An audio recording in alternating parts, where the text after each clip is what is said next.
Hello and welcome everybody to Alabama Care. I'm your host today, Antoine Jordan, and today we will be going over the topic of moving resources in Alabama.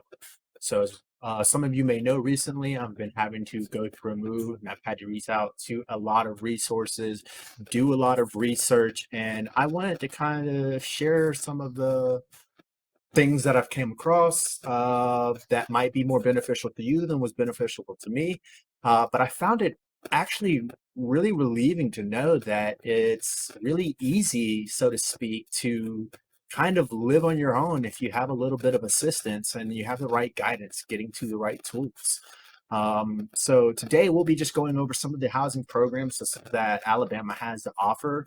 Some of those programs will consist of Alabama Section 8 program, public housing, hardest hit fund, making homes affordable, which is a program, grants for housing and community development for HUD homes, and Alabama Housing Finance Authority, which is actually probably one of my favorite ones I've noticed coming through all of this.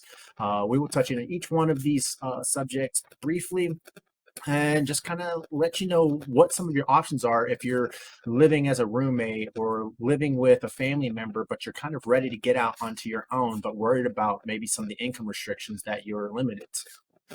So one of the first subjects that I want to go over today is the Alabama Section 8 program. For some of you all who don't know, the Alabama Section 8 program was created to help low-income families and individuals get need for housing financial assistance. They have these things called housing choice vouchers, which are funded by federal grants and provided to eligible Alabama residents that need affordable housing. So the way that the Section 8 program works is when you apply, there are several things that you're going to need up front, which is almost required when you're dealing with anything government related. So, you'll need your ID, you'll need your social security card, they'll need to know your income, your source of income and your monthly income.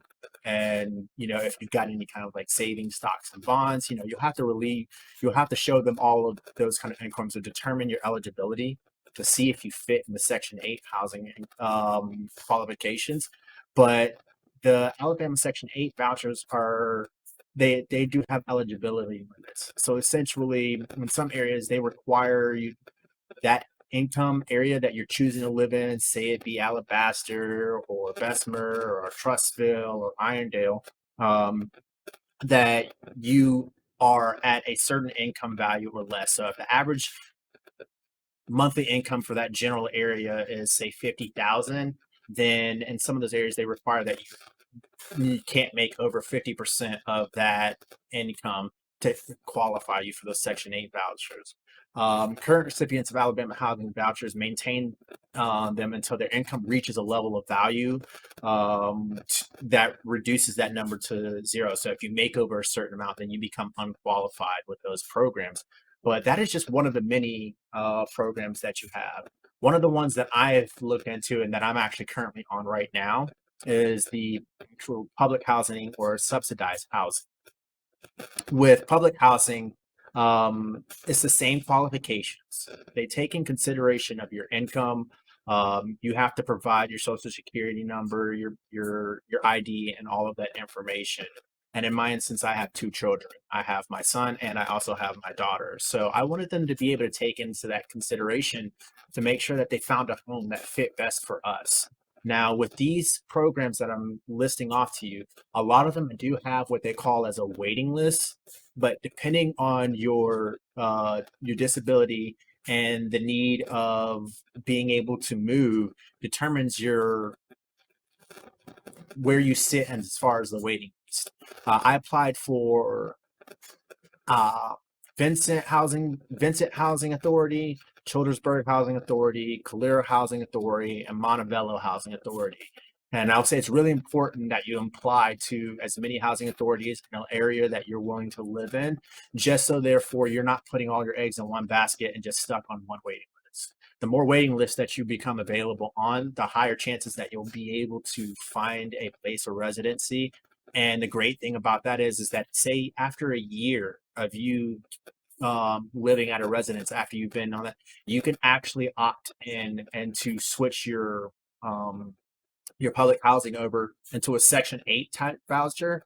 and then take that voucher into that county and say, hey, listen, I've lived in this area for over a year, but I want to move closer to Birmingham area because that's where my family's at. And they can give you what they call like a housing voucher, allowing you to move that following year to be closer. So even if you have to stay away from your housing for a year until you get back into the area where you really want to be, it gets you in somewhere so that you have your place of residency, you're established, and then you can move closer to the destination of your family or say a hospital in that instance.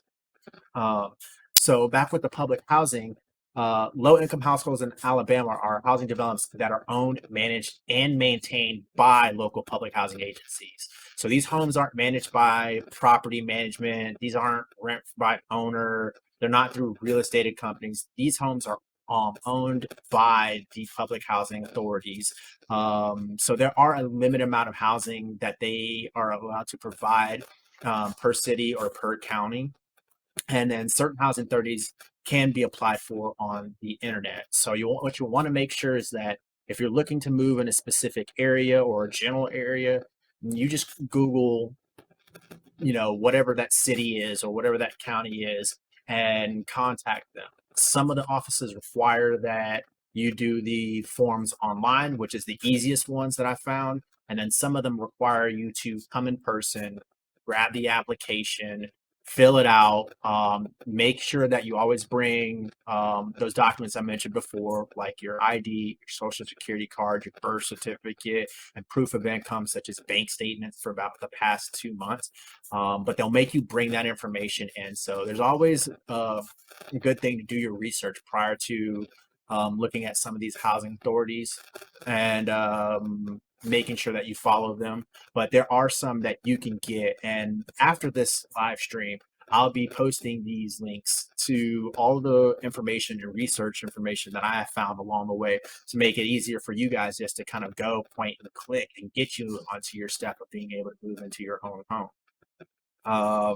So one of those resources that I'm using right now, just to let y'all know, is HUD.gov. That gives you the base website, and then you just go in there and click your state, find out your information. And another one is called helpingamericans.findhelp.org. Both of these websites will offer all of the states, and you just kind of click your states and find out those rules and regulations. But everything that I'm telling you here is pretty generalized throughout the state, and what I've realized, because I've applied those between Georgia and Alabama as I was considering my move. And that's just some of the background information in regards to the public housing. Oh, and just to let y'all know, I also, since I started this in December, we are now first on the list in Childersburg. So that means it could be in about the next week or month from now, we could be looking at moving into our own 3-bedroom home with the limited income that we currently have right now, which is one of the reasons why I say it's more easier than you think, as long as you have the help and the proper resources. So if you're someone who's disabled, and you're wanting to live on your own, let's say you've got nursing care or respite care, it doesn't mean that you have to live at your current place, say you're rooming with a roommate or your family, if you feel like you've got the independence to do so. And see, these tools are some of the greatest tools that I can find out there that allow you to do that. One of the next ones that I want to mention to everybody, which may or may not impact some of y'all based off of some of the weather that we've had recently, is called the Hardest Hit Fund. What the Hardest Hit Fund is a grant that applies to those who may have been hurt due to natural causes. Say your home got damaged through natural disasters, and let's see, some of the other, like say an economic crisis such as like COVID-19 happening. They have a grant that allows you to be able to make sure that you're not without a home.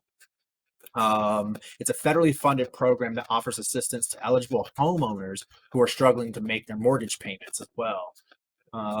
So not only do they offer to help with finding a new place of residency in case your home got damaged, but if you're behind on your mortgage, they can help you get caught up onto your mortgage, which I believe is up to 3 months or 12,500, from anywhere from 12,500 to $25,000 to help bring your mortgage current. Uh, there's one with the hardest hit fund that allow you with loan modification assistance. So if you're wanting to, say, refinance your home, but because you're behind on your mortgage, you can't, and you know that refinancing your home will allow you to better manage your mortgage, they will help you with a one-time distribution of funds to fill in that financial gap. Um, Funds may be used to reduce the outstanding principal on the balance. They may pay a delinquent escrow account or even past due payments. The only stipulation they have on that is that the loan modification must result in a mortgage payment of no more than 31% of the homeowner's income. So I know I'm throwing a lot of numbers out there, and some of you guys might not know where you're at with your mortgage payments and percentage of how much you're behind. But there's a lot of resources on the website that we'll be attaching at the end of the video to kind of help you understand and see where you're at in regards to qualifying. And then another one is called the short sales assistance. This is for homeowners who can no longer sustain monthly mortgage obligations due to a hardship, such as losing a job due to COVID-19, or the economy takes a hard hit, so you lost your job just because of that general. Um, what they do is that they will cover the closing costs of any remaining principal amount up to 10% of the sales price, not to exceed 30,000.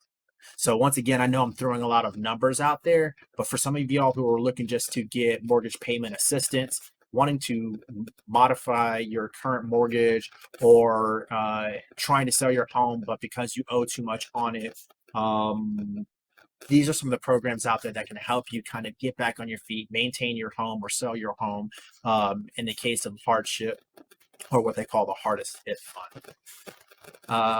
There's another act they call Making Homes Affordable Act. Now, this one has a lot of information that I'm not going to be able to go over. For some of you who are homeowners, you may know some of these acronyms better than I do. But what the Making Home Affordable Act is, it's a federal program designed to cover different types of homeowners. Under the program, there are various options that can help Alabama homeowners in hardship to stay in their home. Depending on the situation, Alabama homeowners in hardship can apply to lower their monthly payment, lower their interest rates on their home loan, or even get a principal reduction in some cases. There are foreclosure alternatives and temporary help for unemployed homeowners facing financial hardships as well. Some of those programs that I mentioned are Home Affordable Modification Program, the Affordable Refinance Program, Principal Reduction Alternatives, the Home Affordable Unemployment Program, Second Lien Modification Program, and other foreclosure alternatives to help keep you from losing your home or foreclosing on your home. What's really great about this resource that I'm providing you from, all of this information I'm telling you now is coming from that helpingamericans.findinghelp.org, and they offer counseling services that'll help you make sure that you stay within your budget, see if there are ways that you can redo your finances so therefore you can afford and maintain your living. So they have counseling services such as fair housing pre-purchase education workshops. So if you're in the midst of trying to purchase your home, they will walk you through those steps through that pre-purchase workshops, letting you know this is what you'll need, this is what you have to have, and kind of coach you through those steps. They have financial management and budget counseling to help you better manage your finances and budget yourself, so therefore you can afford a home or move in on your home on your own. There's the home improvement and rehabilitation counseling. So if you're needing to make home improvements, say such as needing to make ADA modifications to your home, adding a ramp or adding lifts into your home, so therefore you're able to get up and down stairs if that is applicable, or in and out of bathtub. They have programs and workshops that show you how you can ascertain that. There are mortgage delinquency and default resolution counseling, and the list goes on. There's so many workshops, so many education programs that I recommend that y'all take a look at and see. And once again, this information is on the websites that I'll be providing at the end of today's segment. There are also grants for housing and community developments from I wouldn't say from HUD, but that were sponsored by HUD. HUD itself does not provide grants to homes to individuals, but they provide them to committees, communities, and other agencies that are willing to grow their public housing assistance. But within that, there are foundations or other grants that you can actually reach out to yourself that were funded by HUD to these agencies to get resources. One of those resources recently actually helped me get into a temporary living until I'm able to get onto that housing authority list. And that's actually called the Hudson Family Foundation. I just wanted to give a big thanks to them for helping me out during this next 30 days while I'm going through transition. They're helping cover my costs of my transition living home that I'm going to be staying in for the next 30 days. So therefore, I can take the savings that I currently have and use it or apply it towards a purchase of my own home, or just maintain that savings for the next 30 days while I'm waiting for Vincent or Childersburg to get me into that home. Another one is Alabama Housing Finance Authority. This is the one I mentioned in the very beginning that I wanted to let you guys know is my favorite option of what I'll be pursuing within the next year or two. A lot of people think that they need, 10, 15, $20,000 just to get started on buying a home. But what the Alabama Housing Finance Authority does is they allow you to what they actually do is they have a grant that funds them to allow them to pay that down payment for you. So if you're a first time homeowner and are or looking to purchase a home, there's a first time homeowners uh, loan that you can get, which lowers the amount of money that you need to apply for a down payment. Right now, it's the lowest it's actually ever been, and these are record history low interest rates. So I think if you have a 640 or more with your credit score, you can put down as low as anywhere between 3% to 5% as a down payment onto your home. Now, I know some of y'all are like, but wait, I don't have that money. This is where Alabama Housing Finance Authority comes in.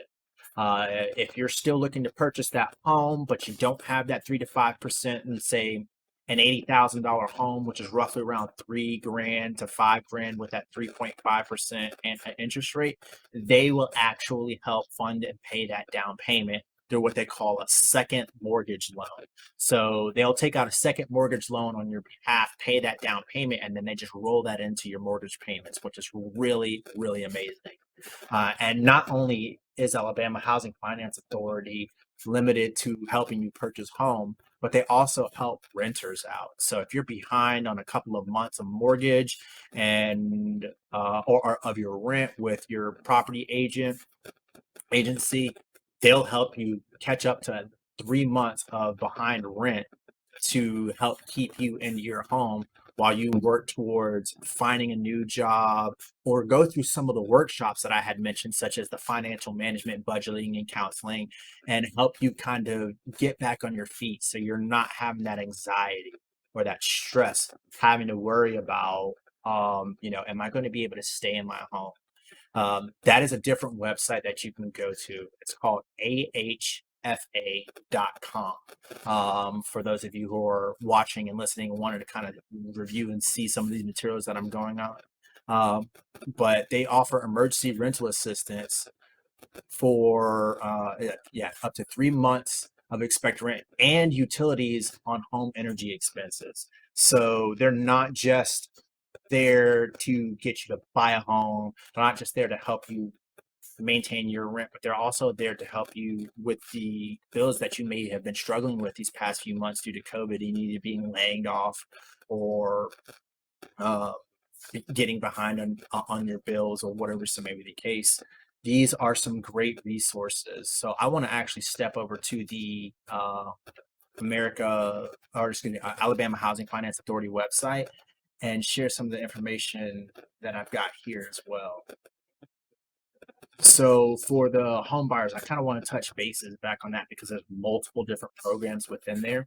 They have the Step Up program, and the Step Up program is available to home buyers who earn less than the program income limit and meet the standards for credit worthiness. The program offers a competitive 30-year fixed interest rate and down payment assistance options.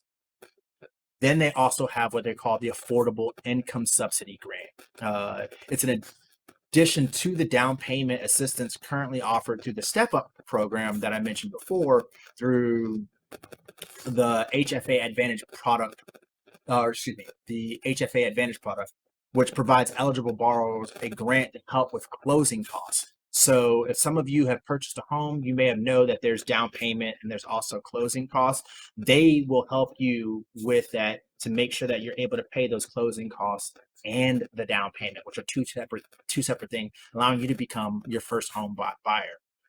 When I was looking for some homes to go through when I was going down this road, I realized, even though I have a low income, it doesn't mean that I've got a horrible credit score, which qualifies me to be a homeowner in this program. As long as you have a 640 or above, you can qualify for your home. So those are some of the requirements that they require you to.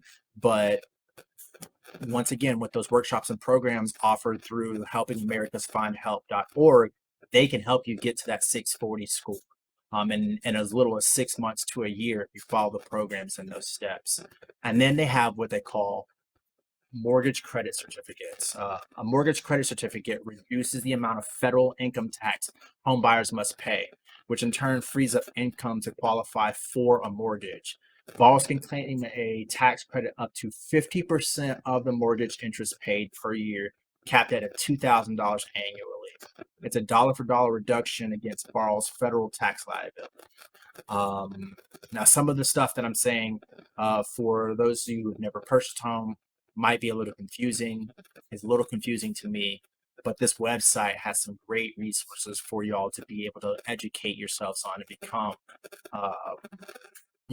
an independent person living on your own home. One of the things that I want to touch back on is the public housing. Now, I told you guys that we were able to put our application in on December, and now here we are in March. 3 months later, we are able to possibly within the next month or two get in. So it's about 5 months, as you guys can see, that will max probably that we'll be moving into our own home.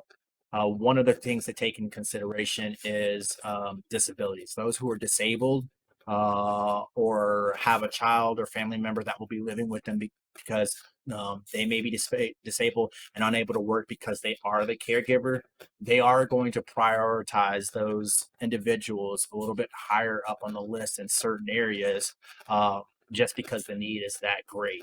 So with the public housing, there have been some individuals who have waited a year to a year and a half before they got the home because they only qualify at the low income rate. So I want to make sure that you guys understand that when you're looking at public housing options, take into consideration, do I need to move in a shorter period of time? If so, I need to apply now instead of waiting until later. That is one of the mistakes that I had made when I was moving from my current residence, is I didn't do my proper research. And that's the reason why I'm providing you guys with this information. So if you know within 3 to 6 months you have to move somewhere, I would recommend applying for the public housing right now, just to get your name on your list. And like I said, apply to as many as you can in areas that you're willing to live in. So therefore you get a better chance at moving faster. And always remember that after a year, if you decide to move outside of that area, so say I decide to move out of Vincent and Childersburg into Calera area, they will actually present me with a voucher that I can take to Calera, which will essentially put me onto the Section 8 list. So it's kind of like you're graduating from the public housing list and being placed on a Section 8 list. You get a voucher similar to the Section 8 program, allowing you to make that move and transition into another area that offers public housing or assistance. I have not been paying attention to chat, so I want to go ahead and pull that up here real quick just to see if there was any questions that we've got here.